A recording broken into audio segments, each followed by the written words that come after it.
ইউনূস বাইডেনের বৈঠক নিয়ে আলোচনা করতে আমাদের সঙ্গে যুক্ত হচ্ছেন সিনিয়র সাংবাদিক মাইনুল আলম ও সাবেক রাষ্ট্রদূত মুন্সি ফয়েজ আহমেদ।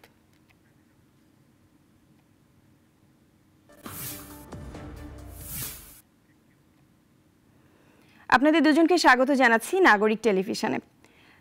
শুরুতেই জনাব মাইনুল, আপনার কাছে জানতে চাই, আজ রাতে আর মাত্র কয়েক ঘন্টা পরই দ্বিপাক্ষিক বৈঠকে মিলিত হবেন প্রধান উপদেষ্টা ডক্টর ইউনূস ও প্রেসিডেন্ট জো বাইডেন, যেমনটি আমরা জেনেছি। তো বৈঠক নিয়ে এত আগ্রহের কারণ কি আসলে? হ্যাঁ, এটা অত্যন্ত আগ্রহ এবং একটা আমাদের জন্য ভালো খবর।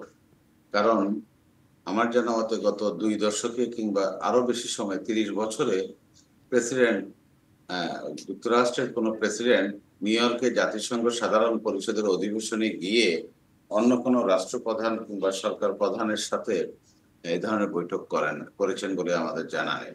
কিন্তু 5ই আগস্ট ছাত্র জনতার গণ অভ্যুত্থানের পর নোবেল বিজয়ী ডক্টর ইউনূস যখন আমাদের অন্তর্বর্তী সরকারের প্রধান হলেন, মার্কিন সরকারের ইতিবাচক প্রতিক্রিয়া দেখেছি, আগ্রহ দেখেছি। যুক্তরাষ্ট্রের উচ্চ পর্যায়ের প্রতিনিধি দল বাংলাদেশ সফর করে গেছে এবং সংস্কার প্রধান যে এজেন্ডা সংস্কার এবং একটি জনপ্রতিনিধিত্বশীল সরকার প্রতিষ্ঠার জন্য প্রকৃত ভোটের সরকার, গণতান্ত্রিক সরকার প্রতিষ্ঠার জন্য ইউনূস সাহেবের সরকারের যে প্রচেষ্টা, এই প্রচেষ্টাকে ওরা সমর্থন দিয়েছে। একটা হচ্ছে সংস্কারের সমর্থন, সরকারের অন্তর্বর্তী সরকারের কার্যক্রমের সমর্থন।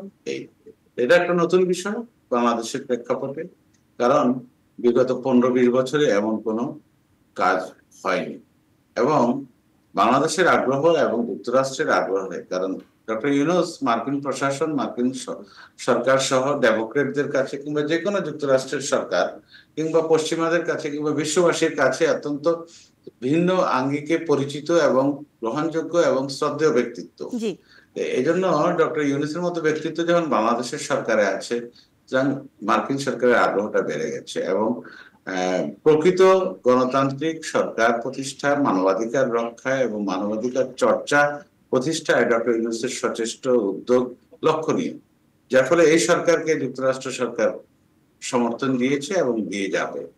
যার ফলে দুই প্রধান ব্যক্তি, বাংলাদেশ এবং যুক্তরাষ্ট্রের দুই নেতা যখন দায়িত্বপ্রাপ্ত হয়ে যখন আলোচনা করবে, এটা আরো ঘনিষ্ঠ যোগাযোগ হবে দু দেশের সরকারের সঙ্গে, দু দেশের জনগণের সঙ্গে।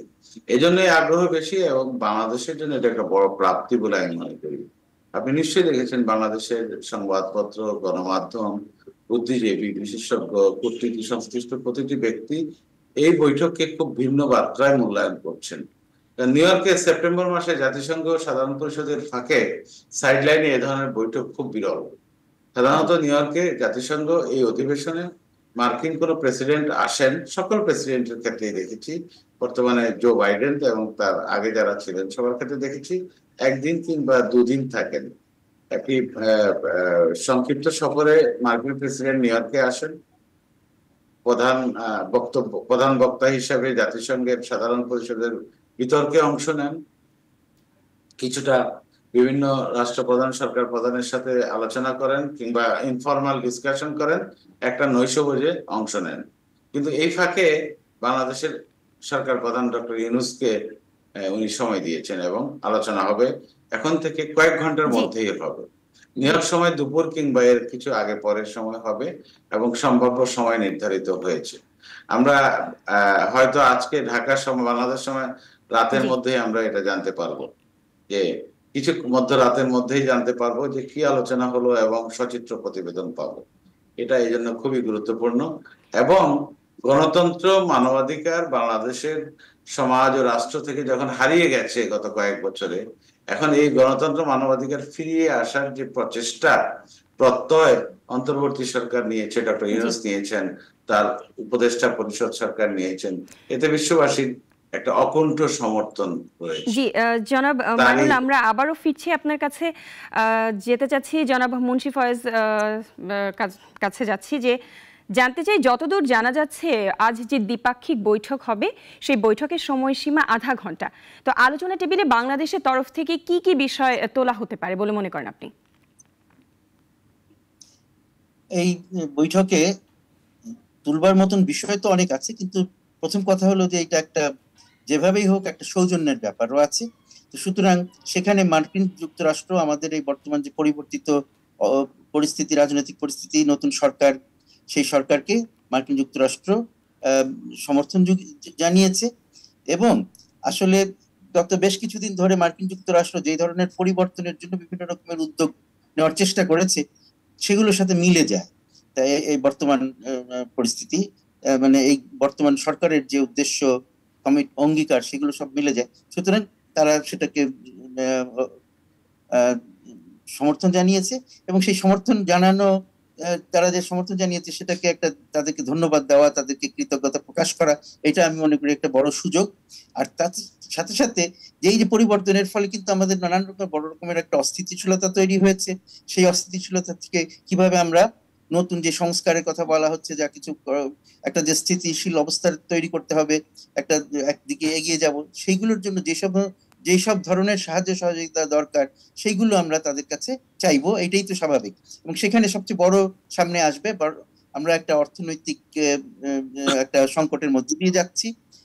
সেই সংকট পার করবার জন্য আমাদের মার্কিন যুক্তরাষ্ট্র সহ বিভিন্ন প্রতিষ্ঠানের, আন্তর্জাতিক প্রতিষ্ঠান এবং অন্যান্য দেশের সাহায্য সহযোগিতা প্রয়োজন। এবং আমাদের সরকারের পক্ষ থেকে সেগুলো চাওয়া হয়েছে জি। বিভিন্ন বন্ধুদের কাছ থেকে। এবং সেই যে জিনিসটা আমি মনে করি সবচেয়ে বেশি গুরুত্ব পাবে। প্রথমে তো কৃতজ্ঞতা প্রকাশ, তারপরে হচ্ছে যে তাদের কাছে থেকে আমাদের যে অর্থনৈতিক উত্তরণের জন্য যে চেষ্টা, সেখানে সাহায্য সহযোগিতা। এছাড়া বিভিন্ন যে সংস্কারের কথা বলা হচ্ছে, সেই সব সংস্কারে মার্কিন যুক্তরাষ্ট্র কিভাবে সহায়তা করতে পারে। আমাদের সংস্কারের তো অনেকগুলো দিক ঘোষণা করা হয়েছে। সেখানে তন্ত্রের সংস্কারের কথা বলা হয়েছে, মানে আমাদের সংবিধানের সংস্কারের কথা বলা হয়েছে, বিচার ব্যবস্থার সংস্কারের কথা বলা হয়েছে, আর্থিক ব্যবস্থার সংস্কারের কথা বলা হয়েছে। এরকম 6টি কমিশন গঠন করা হয়েছে। তাদের সবাই বিভিন্নভাবে মার্কিন যুক্তরাষ্ট্র থেকে সাহায্য সহযোগিতা, মার্কিন যুক্তরাষ্ট্র এবং তাদের মিত্রদের কাছ থেকে সাহায্য সহযোগিতা পেতে পারে। এবং সেগুলো পেলে আমাদের কাজ অনেক সহজ হয়ে যাবে। তো সেই বিষয়গুলোই নিশ্চয়ই সামনে চলে আসবে বলে আমি মনে করি। জি, মুন্সি ফয়েজ, আমরা ফিরছি আবার আপনার কাছে। জনাব মাইনুল, আপনার কাছে জানতে চাই যে যুক্তরাষ্ট্রের তরফ থেকে আলোচনায় কোন কোন বিষয়গুলো জায়গা পাবে বলে মনে হয় আজকে?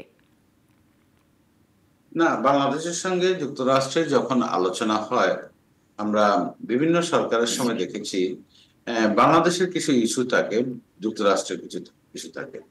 আমাদের পক্ষ থেকে ইস্যুগুলো বলা, যুক্তরাষ্ট্রের পক্ষ থেকে ইস্যু এটা হচ্ছে যে এই সরকার কিভাবে তার কাজগুলো এগিয়ে নেবে।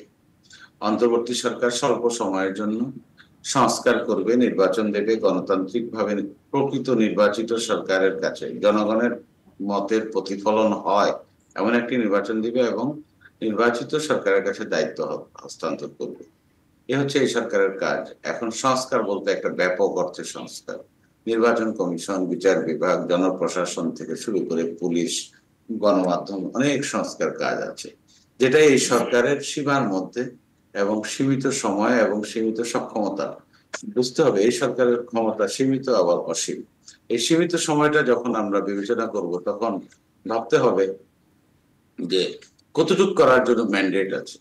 এই সরকার অনেক ম্যান্ডেট প্রাপ্ত, কারণ একটা ছাত্র জনতার অভ্যুত্থানের মাধ্যমে নির্বাচিত আগত সরকার, মনোনীত সরকার, এবং সকল শ্রেণী পেশার মানুষ, অনেক বেশিরভাগ রাজনৈতিক দলের সমর্থন আছে, বিশ্ববাসীর সমর্থন আছে, আমাদের বন্ধু দেশগুলোর সমর্থন আছে।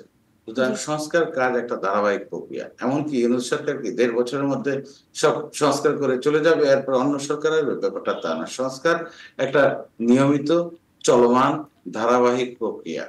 যেমন নির্বাচন কমিশন সংস্কার খুব জরুরি আমি মনে করি, এবং এই সংস্কারটা করে নির্বাচনী আইন সংস্কার, নির্বাচন কমিশন পুনর্গঠন, নির্বাচনী কমিশনের কিছু ক্ষমতা প্রদান, এই সংস্কারটা খুব জরুরি।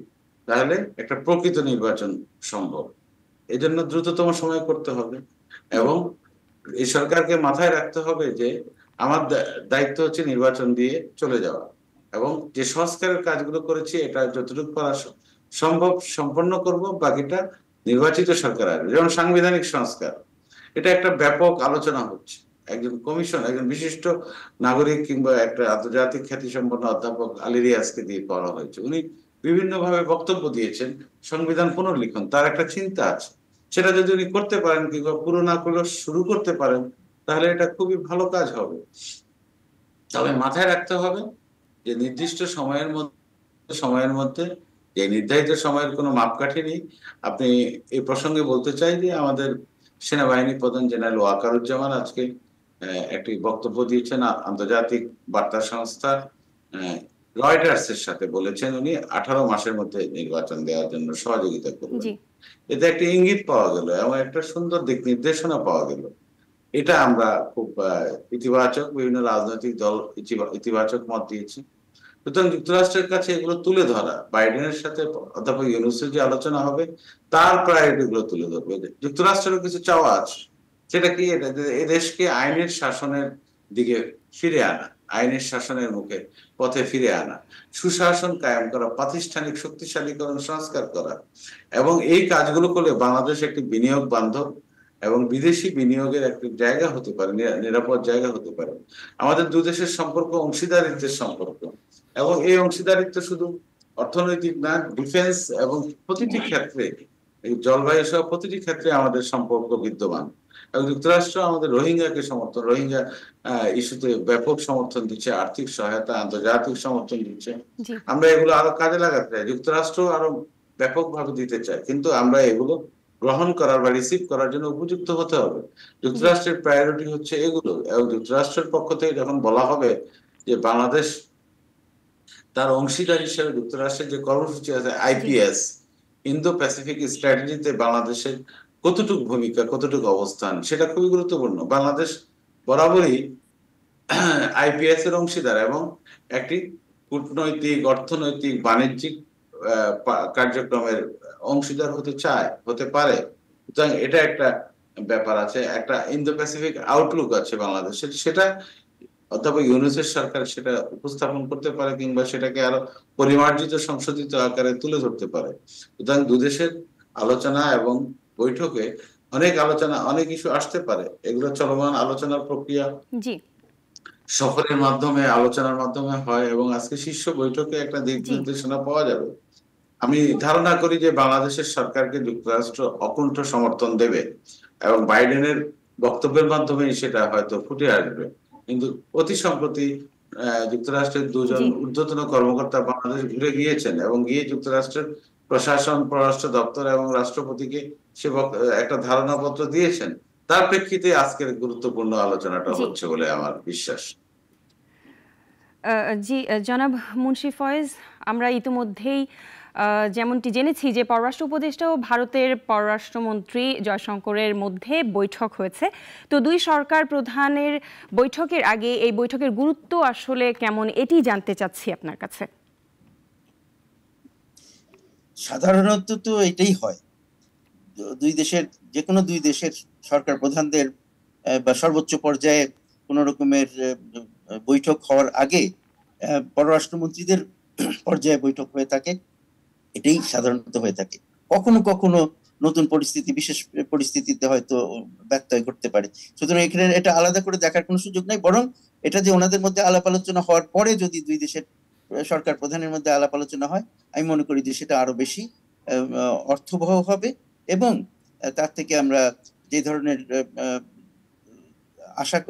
ফল আশা করব সেটা পাওয়া সহজতর হবে।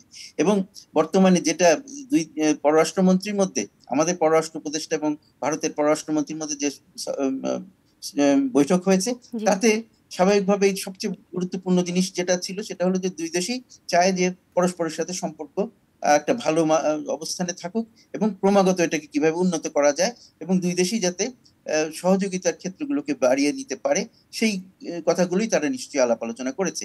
এবং একটা জিনিস বুঝতে হবে যে আমাদের যে বর্তমান যে পরিবর্তনটা এসছে, রাজনৈতিক পরিবর্তন, এর ফলে বিভিন্ন রকমের ভুল বোঝাবুঝির ক্ষেত্র তৈরি হয়ে থাকতে পারে, বা বিভিন্ন ব্যক্তি বিভিন্নভাবে কথাবার্তা বলছেন, তার ফলে ভুল বোঝাবুঝির সুযোগ তৈরি হচ্ছে।